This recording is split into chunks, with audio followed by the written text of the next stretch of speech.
Hoje o nosso convidado do programa Cutucando é o educador e vereador da cidade de Fortaleza, Guilherme Sampaio. Confiram!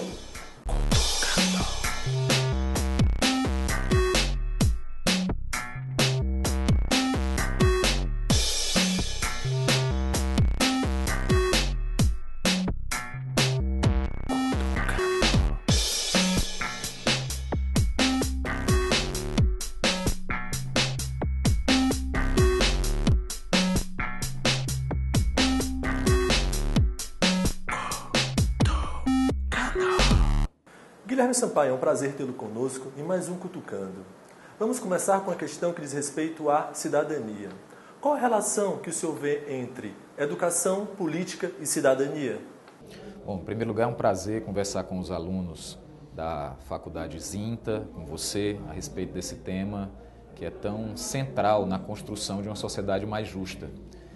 Um dos objetivos da educação básica, inclusive na forma como está prevista na legislação brasileira, na LDB, a Lei de Diretrizes e Bases da Educação Nacional, é exatamente a formação para o exercício da cidadania, ou seja, das questões centrais, dos problemas centrais da educação básica, ou seja, daquele conhecimento que todo cidadão brasileiro, a partir da reflexão feita pelo Congresso Nacional, deve alcançar ao longo do processo do ensino fundamental e do ensino médio, é exatamente as informações e a formação no sentido mais amplo para o exercício pleno da cidadania, ou seja, para o conhecimento dos direitos e das obrigações decorrentes da decisão de viver em sociedade. Quando nós remontamos à época do surgimento das cidades, por exemplo, eu sou um parlamentar com atuação na cidade de Fortaleza, né? um parlamentar de âmbito local. E quando a gente reflete sobre a origem das cidades, nós pesquisamos e vemos que o surgimento das vilas, ainda na Idade Média, eles partem de um princípio que é exatamente abrir mão de facilidades, de comodidades individuais em troca de vantagens decorrentes das trocas sociais que o viver em sociedade proporciona. Então, naquela época, as pessoas se organizavam em cidades exatamente para ganhar proteção, para facilitar as trocas comerciais, mas em função desta decisão de viver em sociedade, elas tinham que abrir mão de uma série de comodidades. Elas não poderiam mais criar os animais da forma como criavam, não poderiam mais construir as suas habitações da forma como cada um queria. Então, o pressuposto básico de viver em coletividade, de viver numa cidade, é a conciliação entre o interesse individual e o interesse da coletividade. É esse ponto ótimo que deve ser buscado pela ação do Estado. E a forma de mediar isto, de mediar esses interesses e de construir, a partir da estruturação do Estado, esse patamar de harmonia entre as liberdades individuais e os benefícios e ganhos advindos da vida em sociedade, é exatamente a política. Portanto, essas três categorias, educação, política e cidadania, elas estão ligadas de forma muito intensa. A educação brasileira, que, como eu dizia, elege a formação para o exercício da cidadania como um dos pilares do seu ensino básico, ela tem um papel fundamental para favorecer uma reflexão da sociedade brasileira a respeito do Estado brasileiro, da sociedade brasileira, dos seus potenciais, das suas desigualdades e construir, através da formação desses alunos, uma geração que seja capaz de superar essas desigualdades. O exercício da vida pública, o exercício da política, é decorrente exatamente dessa noção intensa, plena de cidadania, que faz com que alguns cidadãos, algumas cidadãs, se organizem em partidos políticos, se organizem em movimentos sociais, em movimentos populares e se façam sujeitos de causas coletivas, nesse objetivo maior de construir uma sociedade mais justa, mais fraterna, mais igualitária, com oportunidades asseguradas para todos de modo equânime. Portanto, eu diria que são três dimensões de uma só discussão, que é exatamente a consolidação do sistema democrático e da vida justa, fraterna, nas cidades, nos Estados-nações. Guilherme, você acha que a exclusão social pode ser atenuada, se não resolvida, através da educação conscientizadora? Nesse sentido, como conscientizar? Quais os meios efetivos de conscientizar uma população? Bom, acho que nós temos aí um desdobramento do primeiro tema. Então, um dos papéis da educação é favorecer o pleno conhecimento da realidade. Quando nós estudamos história, por exemplo, nós estudamos com o objetivo não só de memorizar fatos, de narrar a evolução cultural, mas, sobretudo, de compreender o mundo atual, compreender os desafios que são postos hoje para a sociedade, compreender os caminhos que nos levaram até esse estágio, os equívocos que foram cometidos, os acertos que foram cometidos. Então, essa compreensão do funcionamento da sociedade, da origem dos modelos atuais de organização da produção, organização da economia, organização da vida em sociedade, basicamente as origens do sistema capitalista que predomina hoje como forma de organização produtiva. Então, a compreensão do funcionamento desse sistema leva a uma consciência de responsabilidade no sentido de transformá-lo para algo que possa atender melhor à necessidade da sociedade.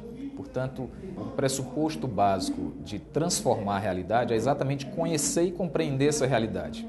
Eu não posso transformar, eu não posso ter a motivação de provocar mudanças se eu não compreendo a estrutura de funcionamento da sociedade e os caminhos que foram percorridos até construir a realidade em que a gente vive. E isso se faz predominantemente através do processo educacional. Então, essa relação entre a educação, a cidadania e, consequentemente, a consciência política que os cidadãos e cidadãs adquirem é absolutamente central para a evolução cultural, para a evolução da justiça social, enfim, para a transformação a qual se propõe a política e os políticos conduzirem. Quando nós tratamos hoje da participação dos jovens na política, nós percebemos comportamentos bastante distintos e que nos chamam a atenção. Então, muitos jovens hoje, eles avaliam a política por um viés negativo e não sem razão, porque ao longo da evolução do Estado brasileiro, houve uma mistura muito forte entre o interesse pessoal, o interesse particular, o interesse privado, o interesse de elites e o espaço institucional do Estado e o espaço da vida pública. Então, boa parte da nossa juventude, quando a gente conversa com os alunos do terceiro ano do ensino médio, em palestras, em debates, tem uma visão negativa da política e dos políticos. E isso é uma armadilha muito grande, porque se nós vemos a política e os políticos como algo sujo, corrupto, errado, nós tendemos a nos afastar desse debate, desse espaço. E à medida que nós nos afastamos desse debate, outros que têm outros objetivos, outras visões em relação ao que deve ser o papel da política e dos políticos ocupam esse espaço. E esse espaço é um espaço de poder, de decisões em nome da coletividade, de decisões em nome da sociedade. E muitas vezes isso tem como consequência a manutenção de um status quo, que é um país ainda desigual, embora a gente tenha evoluído muito nos últimos anos, um país em que as oportunidades ainda são muito restritas para a maior parte da população. Felizmente, hoje o Brasil é um país de classe média, a maior parte da população brasileira, graças à evolução política dos últimos anos, atingiu aquilo que a gente chama de classe C do ponto de vista econômico, mas ainda há muita pobreza e miséria no Brasil. E, infelizmente, quando nós observamos as oportunidades educacionais, o acesso à saúde, as oportunidades de acesso à cultura, ao esporte e ao lazer, elas ainda são muito restritas para a faixa da população mais pobre. E o meio de transformar isso é a participação política. Não necessariamente através da vida partidária, mas também através da participação nos movimentos sociais, nos movimentos populares, aqueles que lutam pelo direito à educação. Eu entrei na vida pública exatamente por conta da militância em movimentos que lutavam pelo direito à educação aqui em Fortaleza. Então isso foi me aproximando dos partidos políticos, foi me aproximando do PT, que é o meu partido, e me levou a um mandato na Câmara Municipal. A militância em movimentos que lutam pelo direito à habitação, pelos direitos sociais, pelos direitos humanos. Então tudo isso é um exercício da política, daquilo que pode transformar a sociedade a partir da discussão, do debate, da análise da conjuntura em que nós vivemos e de uma utopia que nos move a construir, através do nosso trabalho e do debate político, uma sociedade que funcione em patamares diferentes de igualdade, de justiça e de fraternidade. Portanto, é preciso discutir muito, sobretudo com a juventude, a importância e o significado da participação política. A omissão tem um preço muito caro. A omissão, muitas vezes, perpetua práticas políticas que nós condenamos, práticas políticas que se apropriam do Estado em benefícios pessoais, em benefícios próprios. A sucessão de escândalos que nós temos visto no Brasil, elas refletem exatamente essas categorias, como o clientelismo, o fisiologismo, o patrimonialismo que caracterizaram a formação da sociedade brasileira e a evolução da nossa cultura política. É bem verdade que ao longo dos últimos anos, com a redemocratização do país, nós demos passos muito largos em direção a uma sociedade de fato mais democrática. Construímos uma relação com a imprensa em que há plena liberdade de expressão. Há pouco mais de 30 anos nós tínhamos uma legislação que impunha censura aos órgãos de imprensa, então isso é uma grande evolução. Temos eleições livres, diretas e democráticas para todos os mais importantes cargos públicos, isso é uma importante evolução. Temos um Congresso em pleno funcionamento, né? Temos mecanismos hoje de participação direta na gestão, que aqui vale ressaltar, é um caminho importante para o aprofundamento da democracia. A democracia, ela funciona pelo sistema de representação, através das eleições, mas ela pode ser complementada, e sobretudo com as novas tecnologias, com a internet, isso fica muito mais fácil, ela pode ser complementada com a participação direta dos cidadãos, nos plebiscitos, nos referendos, nas consultas populares, em que as pessoas são instadas a se manifestarem em relação a temas que dizem respeito ao seu cotidiano, se uma determinada obra deve ou não ser feita na cidade, né? Se um sistema de governo deve ou não ser adotado pelo país, como foi no caso em que nós discutimos sobre parlamentarismo e presidencialismo. Então eu entendo que no mundo contemporâneo, a democracia representativa, ela deve conviver de forma cada vez mais intensa com a democracia direta, ou seja, com a participação das pessoas na tomada de decisões do cotidiano do Estado.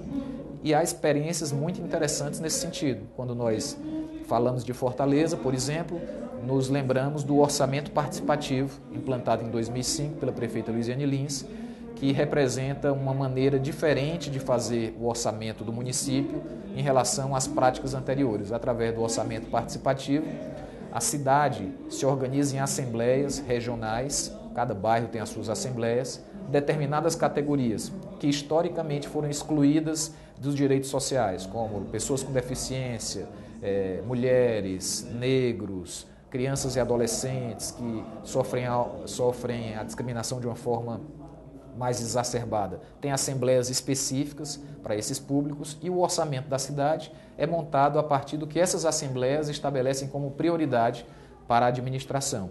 As pessoas votam, escolhem as obras e os serviços que são mais prioritários e aquilo vai para a peça orçamentária do ano seguinte. Então é um método de participação direta na gestão da cidade, extremamente importante, que foi iniciado em outras cidades também administradas pelo Partido dos Trabalhadores e que hoje já é uma prática recorrente nos últimos 7 anos aqui no município de Fortaleza.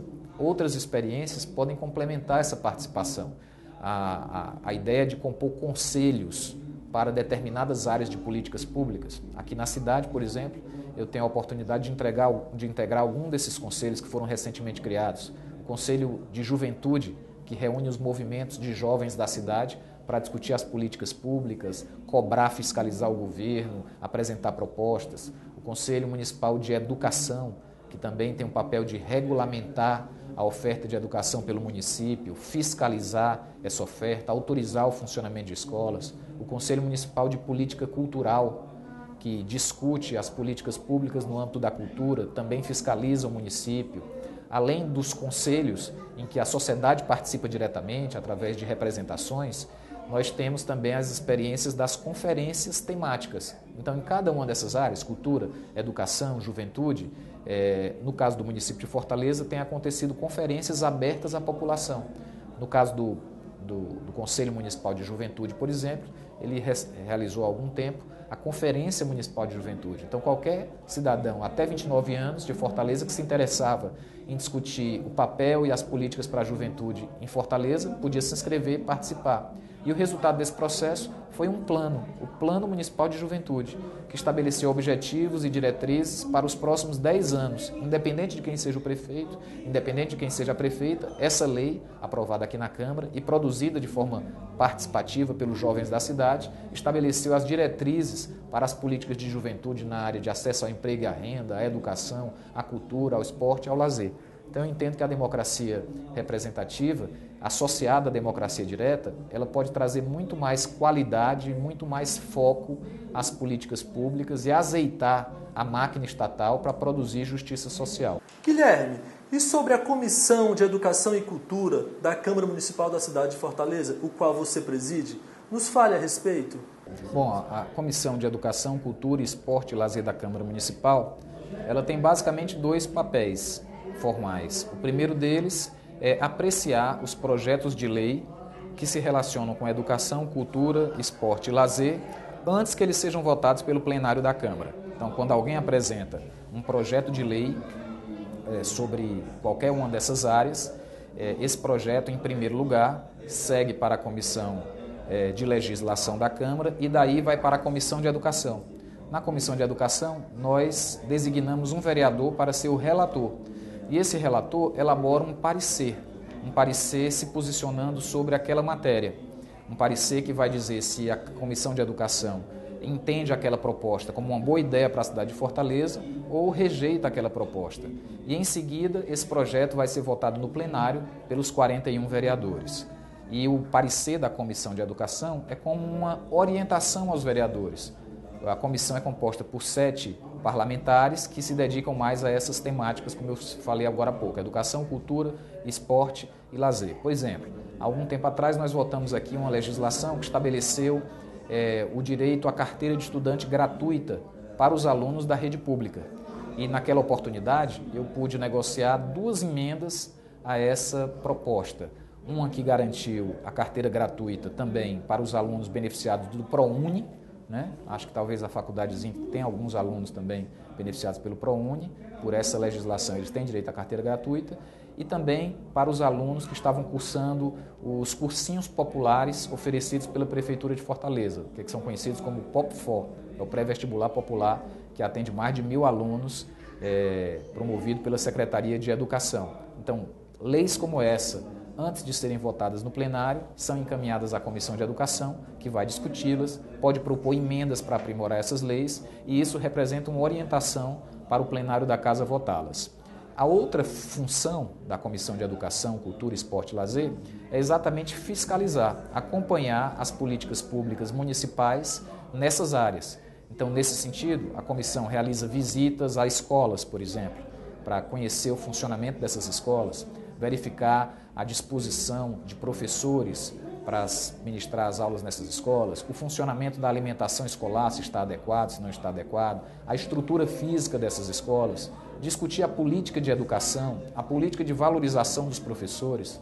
Como presidente da Comissão de Educação, eu tive a oportunidade nesses últimos anos aqui na Câmara de votar, debater, discutir e aperfeiçoar através de emendas vários projetos relacionados à valorização dos professores, por exemplo. Nós votamos aqui na Câmara o plano de carreira dos professores, que organizou a carreira desses servidores municipais, dando ao professor uma perspectiva de crescimento profissional e de crescimento salarial. Aquele, por exemplo, que fazia a graduação tem um determinado diferencial, o que faz a especialização também passa a ganhar mais, o que faz o mestrado, o doutorado, os professores que investem em cursos de menor duração podem também ter aquilo que a gente chama de progressão por capacitação. A partir de tantas horas de cursos que são feitos por esses professores, a Secretaria de Educação avalia aqueles cursos e isso representa uma progressão na tabela salarial para os professores, além da progressão por tempo de serviço.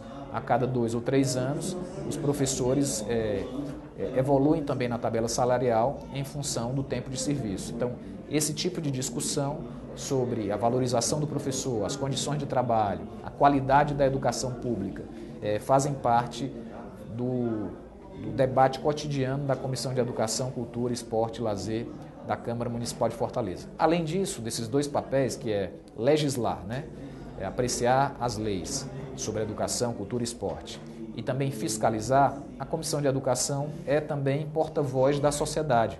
Então, nós somos procurados muitas vezes pelos educadores, no sentido de apresentar propostas ou de apresentar denúncias. Somos procurados pelos militantes da política de cultura, os artistas, que vêm discutir conosco ideias para aprimorar essas políticas. Somos procurados pelos desportistas, que às vezes vêm discutir a preservação dos campos da periferia de Fortaleza, a criação de espaços para esporte e lazer nas praças da cidade, como as praças da juventude, que têm sido inauguradas pela Prefeitura de Fortaleza. Então, tudo isso compõe o conjunto de matérias sobre os quais a Comissão de Educação se debruça no dia a dia aqui da Câmara, quer seja para produzir leis, quer seja para cobrar do Poder Executivo, quer seja para atuar como porta-voz da sociedade em relação a esses temas.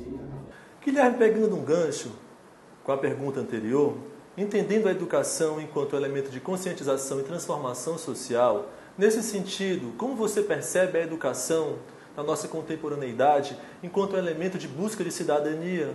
Apresente elementos positivos e negativos e alguma forma para melhorar essa situação?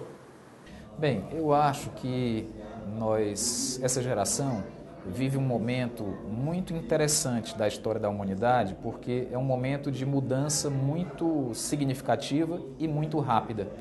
As tecnologias da informação, as redes que hoje integram o mundo todo, a facilidade de integração global, o processo de globalização produz uma nova sociedade.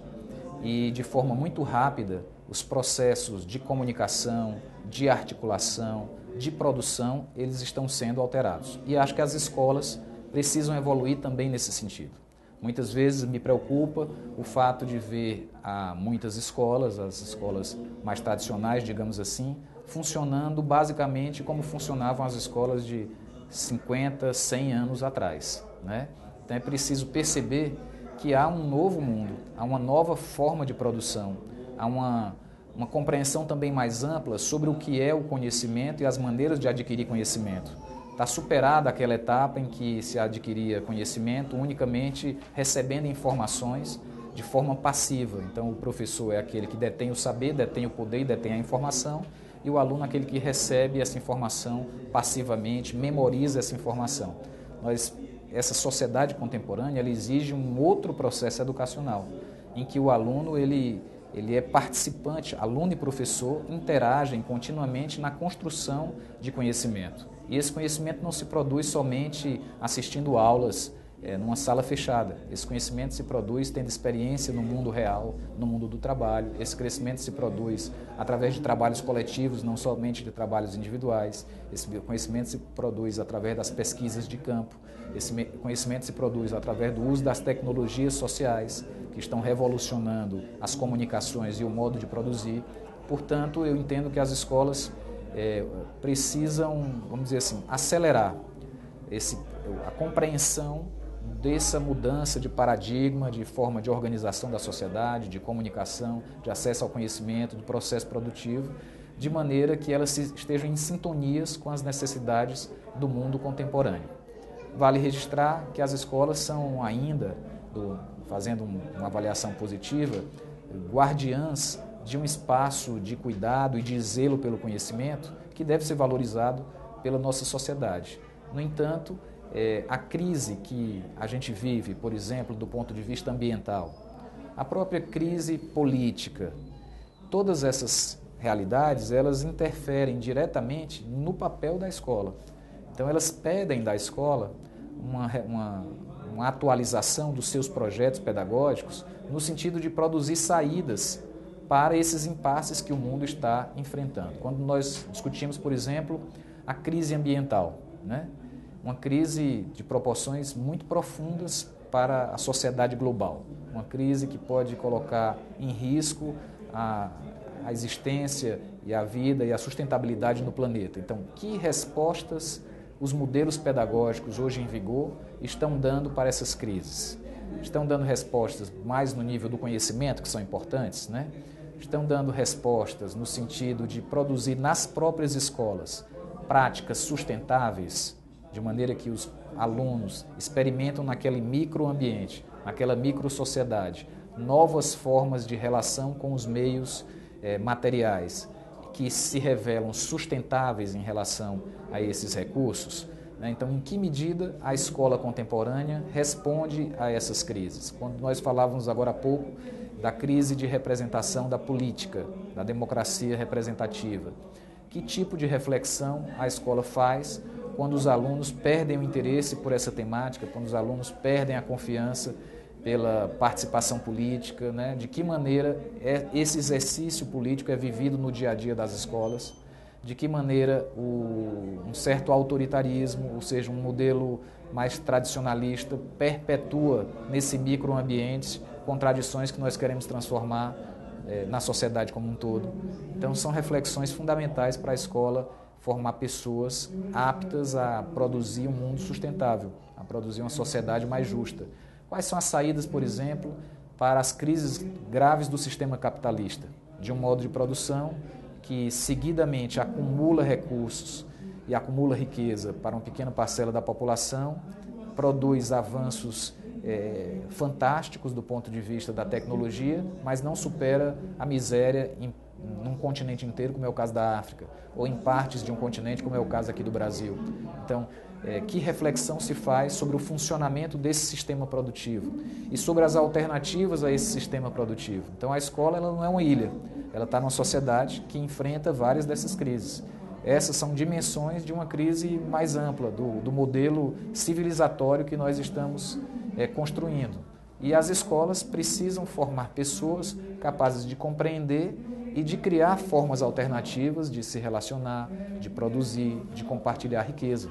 Porque esse é o desafio básico das instituições contemporâneas, ou seja, criar novas respostas para esses desafios que o mundo contemporâneo nos apresenta, sobretudo de sustentabilidade, né? E isso envolve a questão ambiental, mas envolve também o sistema produtivo, o sistema econômico, os marcos de funcionamento do sistema capitalista.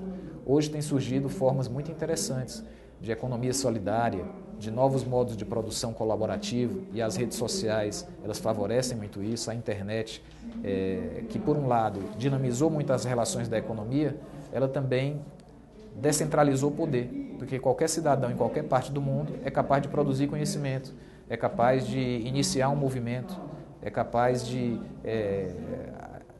introduzir uma nova perspectiva diante de problemas que são vividos pela sociedade. Então, as redes sociais, a comunicação através da rede mundial de computadores, ela abre uma perspectiva muito rica de novas soluções, de soluções criativas para os problemas da humanidade. E nossa geração, essa geração que a gente compartilha, está vivendo esse dilema. Ela tanto viveu esse modelo tradicional de sociedade, como ela já vive as consequências de um novo modelo que nasce, que produz revoluções em segundos e que depõe governos a partir de movimentos auto-organizados em que não há uma liderança única, em que não há uma relação com partidos tradicionais, com atores políticos tradicionais. Então, é um novo que vai surgindo e que as escolas têm um papel muito estratégico no sentido de favorecer o surgimento desse novo. É um bem-vindo novo, porque ele vai produzir uma sociedade que nós esperamos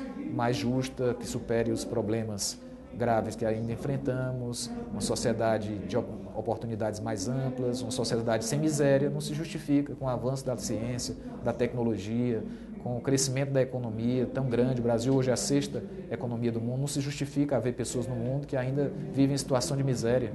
E isso, se existem essas pessoas, é decorrência do modo de produção, é decorrência do modo de compartilhamento da riqueza. Então, essas respostas precisam ser dadas pelo sistema de ensino.